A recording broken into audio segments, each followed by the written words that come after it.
नमस्कार, बहुत स्वागत है आपका। आप देख रहे हैं हमारी खास पेशकश। मैं हूं आपके साथ नेहा दुबे। जेब में कैश रखकर चलना पुराने जमाने की बात हो गई है। दरअसल आम भारतीयों के लिए डिजिटल रुपए आने में अब बस एक ही दिन बाकी है। भारतीय रिजर्व बैंक ने 1 दिसंबर से रिटेल डिजिटल रुपए लॉन्च करने का ऐलान कर दिया है, जो रिटेल डिजिटल करेंसी के लिए पहला पायलट प्रोजेक्ट होगा। 1 नवंबर 2022 को केंद्रीय बैंक ने होलसेल ट्रांजैक्शन के लिए डिजिटल रुपए लॉन्च किया था और अब सेंट्रल बैंक इस डिजिटल करेंसी को रिटेल उपयोग के लिए पेश करने जा रहा है। आरबीआई ने कहा है कि रिटेल डिजिटल रुपए के पायलट प्रोजेक्ट के दौरान इसके डिस्ट्रीब्यूशन और इस्तेमाल की पूरी प्रक्रिया की टेस्टिंग होगी। शुरुआत में इसका रोल आउट चुनिंदा लोकेशंस पर ही किया जाएगा। आरबीआई के मुताबिक सीबीडीसी अर्थात डिजिटल रुपया पेमेंट का मीडियम होगा और जो कि सभी नागरिक, बिजनेस, सरकार और अन्य के लिए एक लीगल टेंडर होगा। इसकी वैल्यू सेफ स्टोर वाले लीगल टेंडर नोट अर्थात मौजूदा करेंसी के बराबर ही होगी। देश में आरबीआई के डिजिटल करेंसी आने के बाद अपने पास कैश रखने की जरूरत कम हो जाएगी या रखने की जरूरत भी नहीं होगी। डिजिटल करेंसी डिजिटल टोकन की तरह काम करेगा। दूसरे शब्दों में कहे तो डिजिटल रुपए आरबीआई की ओर से जारी किए जाने वाले करेंसी नोट का डिजिटल स्वरूप ही है। इसका इस्तेमाल करेंसी की तरह ही लेन देन के लिए हो सकता है। आरबीआई के मुताबिक ई रुपया का डिस्ट्रीब्यूशन बैंकों के जरिए होगा। डिजिटल वॉलेट के माध्यम से व्यक्ति या व्यक्ति से मर्चेंट के बीच लेन देन किया जा सकता है। मोबाइल वॉलेट के जरिए भी डिजिटल रुपए से लेन देन कर सकेंगे। क्यूआर कोड स्कैन करके भी इसकी पेमेंट की जा सकेगी। डिजिटल रुपए से डिजिटल अर्थव्यवस्था को मजबूत करने में मदद भी मिलेगी। लोगों को जेब में कैश रखकर चलने की जरूरत नहीं होगी। डिजिटल रुपए को बैंक मनी और कैश में आसानी से कन्वर्ट कर सकेंगे। विदेशों में पैसे भेजने की लागत में भी कमी आएगी।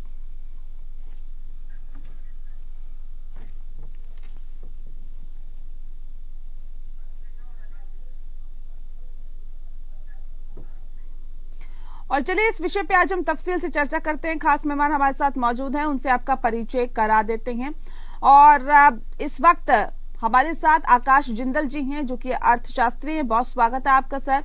विनोद जुनेजा जी इस वक्त हमारे साथ जुड़ गए हैं और विनोद जुनेजा जी भी आपको तमाम जो डिजिटल करेंसी है उसके बारे में विस्तार से जानकारी देंगे और बताएंगे कि ये डिजिटल करेंसी दरअसल किस तरह से लोग ले सकते हैं। विनोद जुनेजा जी पूर्व उप प्रबंध निदेशक बैंक ऑफ राजस्थान के हैं। विनोद जुनेजा जी आपका भी बहुत स्वागत है। सबसे पहला सवाल मेरा विनोद जी आपसे ही है, क्योंकि बस एक दिन का और इंतजार, उसके बाद डिजिटल करेंसी लॉन्च की जाएगी। इसे कैसे आप देखते हैं और आज के जमाने में इसकी कितनी जरूरत आप समझते हैं और क्या फर्क इससे पड़ेगा? विनोद जी।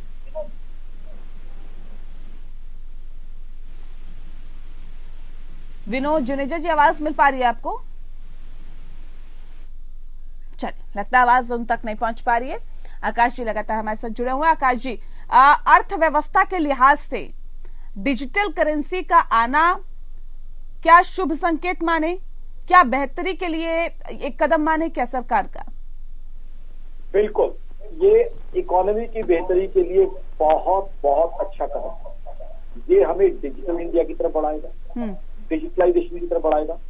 मेरी ऑर्गेनाइजेशन आकाश जिंदल डॉक्टर का मानना है कि $5 ट्रिलियन, $5 ट्रिलियन US इकोनॉमी का जो था, हमने अपने प्रधानमंत्री साहब के साथ देखा है, उसकी तरफ हमें जल्दी से बढ़ना है। कारण क्या है इसके पीछे? इसके जो है पेमेंट्स जल्दी पहुंचने की एक्सपेक्टेशन है। पेमेंट्स जो है वो कम चार्जेस से ट्रांसफर होने की उम्मीद है। देखिए, बिजनेस में पेमेंट यानी अमाउंट का लेन देन अगर जल्दी होता है, एफिशिएंटली होता है, सीमलेस होता है, तो बिजनेस बढ़ता है, कारोबार बढ़ता है, इकोनॉमी बढ़ती है। डिजिटलाइजेशन ने इकोनॉमी को हमेशा बढ़ावा दिया है और आज हम छोटी मोटी इकोनॉमी नहीं है। We are the 5th largest economy today after US, China, Japan and Germany. We are the 5th biggest economy now. IMF is saying, other organizations are saying that by 2027 it's expected that perhaps India may be the 3rd largest economy. So the way we are growing, the way we are expected to be the 3rd largest economy, now the entire world is into a sort of slowdown or recession because of initially Corona and then Russia-Ukraine war, but still India is expected to grow at 6.8%. So this sort of digitalization efforts would definitely help India in growing much faster. Business transaction would happen much faster. बहुत बढ़िया होगा, व्यापारियों के लिए पैसे का लेन then सुगम हो जाएगा, कम खर्चे पे होगा। दूसरा देखिए, ई-रूपी क्या है, जो आपकी जेब में 100 का नोट या 500 रुपए का नोट है, उसी का डिजिटल शेप है। अब वो आपका चोरी नहीं हो सकता, फट नहीं सकता। सरकारों को भी फायदा है, नोट प्रिंट करने का खर्चा बचेगा, सिक्के जो है टकसाल में बनते हैं, वो खर्चा बचेगा। ओवरऑल जो है बहुत ही बढ़िया कदम है। और फिर सबसे अच्छी बात ये है, ये सीबीडीसी, इसका ऑफिशियल नाम है CBDC, central bank digital currency. ये सेंट्रल बैंक यानी रिजर्व बैंक ऑफ इंडिया द्वारा इश्यू किया गया है। तो ये पेपर करेंसी की तरह ही है। जैसे आप जेब से 100 का नोट निकालेंगे हमारे दर्शक, इसके पीछे लिखा हुआ है, आरबीआई गवर्नर साहब के साइन है, मैं धारक को 100 रुपए अदा करने का वचन देता हूँ। यानी आरबीआई उस करेंसी नोट के पीछे मजबूती से खड़ा है। उसी तरीके से ये ई-रुपया डिजिटल रुपी के पीछे आरबीआई खड़ा हुआ है। तो आपके लिए बड़े निश्चित होकर आप इसका इस्तेमाल कर सकते हैं। बहुत ही बढ़िया ये एफर्ट किया गया है। आरबीआई और सरकार को इसमें मुबारकबाद दूंगा और हिंदुस्तान की इकोनॉमी को तेजी देने में, तरक्की देने में, आम आदमी को ईज ऑफ डूइंग बिजनेस को बढ़ावा देने में मेरी ऑर्गेनाइजेशन आकाश डॉक्टर का मानना है ये बहुत फायदा देगा। देखिए, आज ग्लोबलाइजेशन का जमाना है, आज ग्लोबल ट्रांजेक्शन हमारी बहुत बढ़ती जा रही है। 80% के आसपास हम क्रूड ऑयल एक्सपोर्ट करते हैं, आईटी और सर्विसेज बहुत सी एक्सपोर्ट करते हैं। तो उसमें चाहे न्यूयॉर्क हो, चाहे सिडनी हो, चाहे टोक्यो है, हर जगह से हमारा व्यापार है। ऐसे में फाइनेंशियली यानी पैसा जल्दी आएगा, एफिशिएंटली आएगा, सीमलेसली आएगा। तो जाहिर सी बात है बिजनेस बढ़ेगा, बिजनेस अच्छा चलेगा। एक सिंपल एग्जांपल देता हूँ, जैसे हम एक हाईवे डेवलप करते हैं, तो हाईवे इंफ्रास्ट्रक्चर की एग्जांपल है। उससे क्या होता है, फैक्ट्रियां जो होती हैं उनके गुड्स जल्दी पोर्ट पे पहुंचते हैं, जल्दी एक्सपोर्ट होते हैं, तो उससे इकोनॉमी की तरक्की होती है क्योंकि सामान जल्दी पहुंचता है। ये तरीके से नहीं, इससे इकोनॉमी की तरक्की होगी। लेकिन इसी के साथ ये भी पूछ लेते हैं, विनोद जी भी हमारे साथ जुड़ गए हैं। विनोद जी, भारतीय रिजर्व बैंक ने 1 दिसंबर से रिटेल डिजिटल रुपए लॉन्च करने की बात कही है और 1 दिसंबर से किया भी जा रहा है। ये कितना आपको लगता है लाभदायक होगा? विनोद जी, आवाज मिल पा रही है आपको? जी विनोद जी, भारतीय रिजर्व बैंक 1 दिसंबर से रिटेल डिजिटल रुपए लॉन्च कर रहा है, कैसे इसे देखते हैं आप? देखिए, ये बहुत ही अच्छा मूव है फिक्की की तरफ से and also from the other Indian chamber of commerce where we are the president and other things we are working it out. We welcome the move of the Reserve Bank of India, which has been already started in 4 cities. It must go to the other cities also. It is a very safe currency. You see, now that I am giving you one of the smallest example. Worldwide, people are even in their iPhone or even in their digital watches, they can go to the swipe machine and give the currency. So this is one of the most important thing, revolutionary thing is coming. It's my only question is Reserve Bank should allow the private Indian players to come in this. So far it is only Reserve Bank is doing. I am only scared and afraid the big companies like Visa, Master and other international Amex, they should not capture this market. Only they should allow the Indian companies like Infosys, TTS, Wipro and all other companies to coming in this currency. Scared today that it may go to only a few international players. It should not go to them, especially the Visa and Master, which are now capturing all the payment gateway in India. Other important question, very important is that these foreign players, they should not only open a India office and then start doing this business. They must have the Indian equity, because I am talking a long run. Long run, how it is going to help the Indian, not only the Indian safeguard of currency, but also to the Indian IT sector. So my only request to the RBI is, please allow the private players who are known in India and IT sector to join this, involve them also. not only depend on the foreign players to do it, and they should not enter the backdoor entry in this big revolution which is going to come in India. Another thing which is very important इसमें ये बात है, आने वाले दिनों में digital अभी 4 connectivities है, then they will go to state capital, metropolitan city में भी जाएंगे. इन सब के लिए इंडियन का जो यंग ट्रैक है, the people who are in the age group of 18 years to 50 years, they will, ये लोग इसको डिजिटल करेंसी को मैक्सिमम यूज करेंगे. इसके लिए we should only not prepare the only reserve bank, actual user like hotel, restaurant, taxi operators, shopkeepers, they must be also given the confidence कि इसको किस तरह यूज करना है. तो ये चंद मुद्दे हैं जो मैं आपके चैनल के माध्यम से भारतीय रिजर्व बैंक और जो इसके रेगुलेटर है, ministry of finance, department of economic affairs, banking division, सबसे दरखास्त की है कि इंडियन प्राइवेट सेक्टर को इसमें इन्वॉल्व करिए, उसी के द्वारा ये बहुत पॉपुलर होगा. जी ठीक है. जिस बात का जिक्र अभी विनोद जी कर रहे थे आकाश जी, यंग क्राउड के लिए जाहिर तौर पे एक अच्छा विकल्प के तौर पर आएगा, और क्या ये क्रिप्टो की जगह लेगा क्या? बहुत ही अच्छा सवाल पूछा आपने. मैं इस पे 13 शो कर चुका हूँ, हर बार ये सवाल पूछा जाता है, तो इस पे क्लैरिफिकेशन देना बहुत जरूरी है. क्रिप्टो के लिए ये कॉमन वर्ड यूज किया जाता है, वो है क्रिप्टो करेंसी. जी. तो क्रिप्टो को लेके एक चीज मैं बिल्कुल क्लैरिफाई कर दूं for once and all. Crypto currency एक ऐसी क्लास है, उसके पीछे सेंट्रल बैंक की बैकिंग नहीं है, सेंट्रल बैंक उसे बैक नहीं करता है. आज की तारीख में जो ई-रूपी है, उसके पीछे आपका सेंट्रल बैंक हिंदुस्तान का यानी रिजर्व बैंक ऑफ इंडिया, जिसे बैंकर्स टू बैंक कहते हैं, वो मजबूती से खड़ा हुआ है. जैसे मैंने अभी बताया आपको, जो पेपर करेंसी है उसके पीछे क्या लिखा हुआ है, मैं भारत को 100 रुपए अदा करने का वचन देता हूँ आरबीआई गवर्नर साहब के सामने, यानी आरबीआई पूरी मजबूती से खड़ा हुआ है. क्रिप्टो के पीछे कोई भी सेंट्रल बैंक नहीं खड़ा हुआ. दूसरा, अब क्रिप्टो को लेके अभी रेगुलेशन आने की उम्मीद है कि क्या रेगुलेशन आएगा, अभी क्लैरिटी नहीं है. मैं आपके माध्यम से, मेरी ऑर्गेनाइजेशन आकाश.in, आपके माध्यम से तमाम चैनल से सरकार से दरख्वास्त कर रहे हैं कि क्रिप्टो को लेकर रेगुलेशन क्लियर हो. क्या वो करेंसी की तरह ट्रीट होगा, क्या वो एसेट क्लास की तरह ट्रीट होगा? संभावना यह है कि क्रिप्टो को शायद एसेट की तरह ट्रीट किया जाए और क्रिप्टो को भी रेगुलेट किया जाए. क्योंकि आज की तारीख में क्या है, क्रिप्टो की एक ग्लोबल एक्सचेंज में कुछ दिन पहले एक प्रॉब्लम हुई, तो बहुत लोगों को उससे फाइनेंशियल तकलीफ हुई. आज की तारीख में जो क्रिप्टो मार्केट है रेगुलेटेड नहीं है.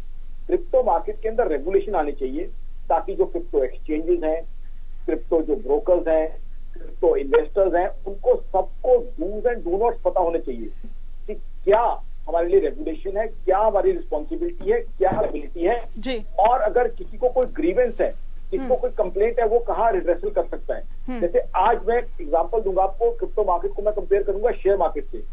शेयर मार्केट में अगर आप 10 रुपए के शेयर भी लेते हैं, तो जो शेयर ब्रोकर है उसके लिए क्या डूज एंड डू नॉट से क्लियर है. जो आपका डीपी है, डिपॉजिटरी पार्टिसिपेंट, उसके लिए क्या डूज एंड डू नॉट्स है वो क्लियर है. स्टॉक एक्सचेंज के लिए क्लैरिटी है. कंपनी है जिसके आपने शेयर्स लिए हैं, उस कंपनी को क्या क्या कंप्लायंस करने हैं, एनुअल रिपोर्ट कैसे फाइल करनी है, एजीएम कैसे करनी है, क्लैरिटी है. और फिर सेबी है. अगर आपको किसी भी प्लेयर से कोई ग्रीवेंस है, तो सेबी के पास आप फ्री ऑफ कॉस्ट कंप्लेंट कर सकते हैं, आपको रिड्रेसल मिलेगा. सिमिलरली क्रिप्टो में रेगुलेशन आना चाहिए और क्लैरिटी होनी चाहिए. तो कृपया लोगों को क्लैरिफाई कर दूं, सेंट्रल बैंक डिजिटल करेंसी को किसी भी तरीके से क्रिप्टो करेंसी से कंफ्यूज ना करें. क्रिप्टो करेंसी एक हाईली वॉलेटाइल चीज है, जिसके अंदर उतार चढ़ाव, रेट बहुत ज्यादा फ्लक्चुएट करता है. ये जो सीबीडीसी है, इसमें वॉलेटिलिटी बहुत कम होगी. और ये आरबीआई द्वारा लॉन्च की गई बहुत ही उम्दा, बहुत ही बढ़िया चीज है, और ये हिंदुस्तान की इकोनॉमी को काफी तरक्की. जिस बात का जिक्र अभी थोड़ी देर पहले आकाश जी कर रहे थे कि देखिए बहुत तेजी के साथ बदलाव आएगा, सर आपके हिसाब से किस तरह का बदलाव आएगा इसको लॉन्च करने के बाद? कितनी उम्मीदें की जाए, अर्थव्यवस्था कितनी बेहतर होगी और लोगों के जीवन में किस तरह का बदलाव आएगा? क्योंकि डिजिटल तौर तरीके को वो सीखेंगे, यंगस्टर्स ज्यादा इसको तवज्जो देंगे, ओल्ड एज के लोग इसको कम दे सकते हैं, लेकिन इसके साथ साथ बदलाव की अगर हम उम्मीद करते हैं कि तेजी के साथ बदलाव आएगा, कैसे आएगा, कितना आएगा, थोड़ा सा विस्तार से बताएं। बदलाव तो आएगा ना, तरह से आपसे सहमत हूँ। 18 साल से लेकर जो 50 साल के लोग हैं वो बहुत ज्यादा यूज करेंगे। एक और इसमें जो समस्या आएगी लोगों के लिए कि ग्रीवेंस की समस्या क्या है। अगर किसी का कोई पैसा ज्यादा निकल गया, कम हो गया, कोई प्रॉब्लम, हर एक के अगेंस्ट शुरू में ट्रायल एंड एरर की स्थिति होती है, उसके लिए रिजर्व बैंक से ये अभी तक कोई समस्या को किसी का पैसा ज्यादा चला गया, कम चला गया, उसके अंदर क्या सुझाव है, कौन रिस्पॉन्सिबल है, कौन पेमेंट करेगा। तो मेरी रिजर्व बैंक से दरखास्त है आपके चैनल के माध्यम से, इसका अगर कोई कंप्लेंट को किस तरह सुझाव किया जाए, उसकी क्या गारंटी है, कितनी देर में पैसा आएगा, किसको कंप्लेंट करें, उसके बारे में थोड़ा रिजर्व बैंक विस्तार से न्यूज़पेपर में इश्तिहार दे, टीवी चैनल के माध्यम से बताए, वो एक बड़ा जरूरी है। ऑल्दो इसकी कॉस्ट इज मिनिमम, जिस तरह कहा गया प्रिंटेड कॉस्ट। देखिए आज की डेट में फेक करेंसी जो है वो 0 हो जाएगी, चाहे डॉलर हो चाहे रुपये। और रिजर्व बैंक जो वार्षिक एनुअल रिपोर्ट है उसमें भी ये कहा गया है 7 to 8% फेक करेंसी इंडिया में चल रही है, चाहे टेररिस्ट चलाते हो या जो भी चलाता हो। वो जो फेक करेंसी है वो इससे खत्म होगी। वो जो बहुत ज्यादा चाहे इंडियन करेंसी में सारे वर्ल्ड में हर एक कंट्री में फेक करेंसी है, हमारे यहाँ भी उसी तरह का जो चलन रिजर्व वो एक 0 हो जाएगा, काफी कम हो जाएगा। पब्लिक के लिए बेहतरीन चीज होगी, जो मन में डर लगा रहता है। दूसरा, इसके अंदर वो प्रॉब्लम नहीं आएगी जो आ रही है 500 रुपए का नोट बंद हो रहा है, 2000 का बंद हो रहा है। ये सब बातों की जो नोटबंदी का पहले जो लोगों के अंदर एक जहन में थोड़ा सा डर था, वो डिजिटल करेंसी उसको भी बिल्कुल दूर कर देगा। इससे कोई करेंसी नहीं होगी, चाहे रुपी डी वैल्यू हो, अंडर वैल्यू हो, ओवर वैल्यू हो, वो सब चीजें हो जाएंगी। इससे एक और ये है कि अब देखिए, अब इंटरनेशनल बड़ी इंपॉर्टेंट चीज, आप किसी एयरपोर्ट पे जाते हैं, फॉरेन करेंसी लेते हैं, आप किसी भी जहां पर इंडियन करेंसी एक्सेप्टेबल है, अपनी डिजिटल वॉच से आप उसके जो स्वाइप मशीन है उसके ऊपर अपना डिजिटल वॉच लगाइए, अपना करेंसी जिसमें क्रेडिट कार्ड डालते हैं वो डिजिटल वॉच से भी सारा निकल जाएगा। ये हमारे यहाँ तो अभी चलन है, पर आप इस बात को चलिए जापान, कोरिया और बहुत लैटिन अमेरिकन कंट्री, सब कंट्रीज में आ गया। इंडिया में ये लेट आया है, लेट आए दुरुस्त आए, पर आने वाले दिनों में डिजिटल करेंसी के अलावा किसी का भला नहीं, और हर एक को इसको यूज करने की आदत। ठीक है सर, इसको यूज करने की आदत होनी चाहिए। लेकिन हम देख रहे हैं आकाश जी, हमने देखा कि देखिए एम्स का जो सर्वर है वो हैक हो गया था और लगातार अभी हैक ही है, इसको भी हैकर्स को ढूंढने की कोशिश की जा रही है तकरीबन 1 हफ्ते से। ऐसे में डिजिटल तौर पे जब हम ट्रांजैक्शन की बात करते हैं या फिर कहते हैं कि डिजिटल करेंसी आएगी, लेकिन इसके साथ साथ हमें सेफ्टी का भी उतना ही ध्यान रखना होगा। ऐसे में क्या आपको लगता है कि किस तरह से फौरी तौर पे कदम उठाने की जरूरत है? अगर हम हर चीज डिजिटल तौर पे अगर हम चाहते हैं कि सब कुछ डिजिटल हो जाए जी, हमें जेब में पैसे रखने की जरूरत ना हो, अगर हमारे पास फोन है तो हम सारे ट्रांजैक्शन कर सके, लेकिन इसके साथ साथ सेफ्टी भी बहुत जरूरी है। जब हैकर्स एम्स का सर्वर हैक कर सकते हैं तो किसी भी चीज का कर सकते हैं, तो ऐसे में इसके मद्देनजर कितनी सेफ्टी की जरूरत आप समझते हैं? क्या कदम उठाने की जरूरत है? और करेंसी को लॉन्च करने से पहले सेफ्टी के पैमाने पर खरा उतरना कितना जरूरी है? आगे बहुत कॉशियसली चल रहे हैं। मेरी तो पायलट आकाश जी, आपकी आवाज हम तक ठीक से नहीं पहुंच पा रही है।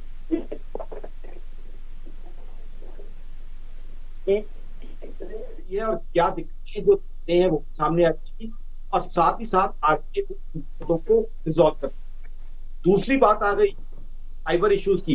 बिल्कुल मैं मानता हूँ साइबर इश्यूज का ध्यान तो रखना चाहिए। साइबर सेफ्टी है। और मैं मानता हूँ कि इसके साइबर सेफ्टी का बहुत ध्यान होगा, बिकॉज आज की तारीख में ऐसे ही नई टेक्नोलॉजी की चीजें आती हैं, साइबर हो जाते हैं, हैकिंग और ये है, तो आई थिंक जरूरी है। एक और चीज मैं बताऊँ, इसका एक वाला है जो लॉन्च हो रहा है कि ब्लैक मनी का काला देखिए क्या है, इस एक्शन दोनों रिकॉर्डेड होंगे, रिकॉर्ड करेगा। आज तारीख वाले लोग थे जिनकी वजह से देश को बहुत नुकसान होता था, उनके ऊपर भी चेक लग जाएंगे। तो यहाँ हर ट्रांजेक्शन का होगा, पैसा कहाँ से आ गया और उसके लिए में क्या चीज है। तो देश के अंदर कालेधन की वजह से नुकसान, अब से इनकम टैक्स की चोरी बच जाएगी, जीएसटी की चोरी बच जाएगी। तीसरा, मेरी आरबीआई से रिक्वेस्ट करके सभी चीजों को आपके चैनल के थ्रू इस सबसे पहले के लिए इन्फॉर्मेशन लोगों को प्रोवाइड किया है, आम आदमी को जानकारी है। आपके चैनल को मैं कि आप कार्यक्रम कर रहे हैं, मेरे जैसे लोग आकाश आदमी की समस्याएं, उसके सवालों के जवाब देते हैं। आरबीआई से रिक्वेस्ट करूंगा, डूज एंड डू नॉट्स अरे बताए जाए। साथ साइबर सेफ्टी, जब आप इस चीज को एक्सेस करेंगे आगे चल के, जब के लिए इंडिया में हो जाएगा, तो क्या क्या चीजों का आपको ध्यान रखना है, ये बहुत जरूरी है। देखिए आगे चल के दर्शकों को आपका मोबाइल आपका सबसे इंपॉर्टेंट टूल बनने वाला है। आपके मोबाइल से फोन तिजोरी भी बना लीजिए, तो आगे चल के को अपनी तिजोरी की चाबी को मत देना, अपनी तिजोरी की चाबी के पास रखना। मोबाइल इतना इंपॉर्टेंट टूल हो जाएगा बैंकिंग कराने का, तो कहीं तक बढ़ गया तो उससे बहुत नुकसान हो सकता है। तो एक से दर्शकों को दे रहा हूँ, आपका मोबाइल आज से 5 साल पहले बात करने के लिए या गेम से था, अब वो मोबाइल एक्चुअली आपकी तिजोरी, तो वो जैसे तिजोरी को खोल दिखाते, तो प्लीज मोबाइल किसी को इस तरह से ना दीजिए, ना ही के कोर्स। चलिए, बहुत शुक्रिया आप दोनों मेहमानों का हमारे साथ इस खास चर्चा के माध्यम से जुड़ने के लिए। तो जाहिर तौर पे ये कहा जा सकता है कि डिजिटल करेंसी का दौर है और आरबीआई कल ही डिजिटल करेंसी को लॉन्च कर देगा। हालांकि ये कहा जा रहा है कि अर्थव्यवस्था में भी उसके साथ ही सुधार होगा और खासकर युवाओं के लिए भी एक उत्साह की चीज है, या फिर यूं कहें कि इसके साथ साथ वो ट्रांजैक्शन हर जगह कर सकेंगे। अब पैसे रखने की जरूरत नहीं पड़ेगी, बल्कि मोबाइल के जरिए ही आप पूरी तरह से ट्रांजैक्शन कर सकेंगे। और ये जो करेंसी है, सबसे खास बात ये है कि ये आरबीआई लॉन्च करेगा। फिलहाल इस खास पेशकश में इतना ही। नमस्कार।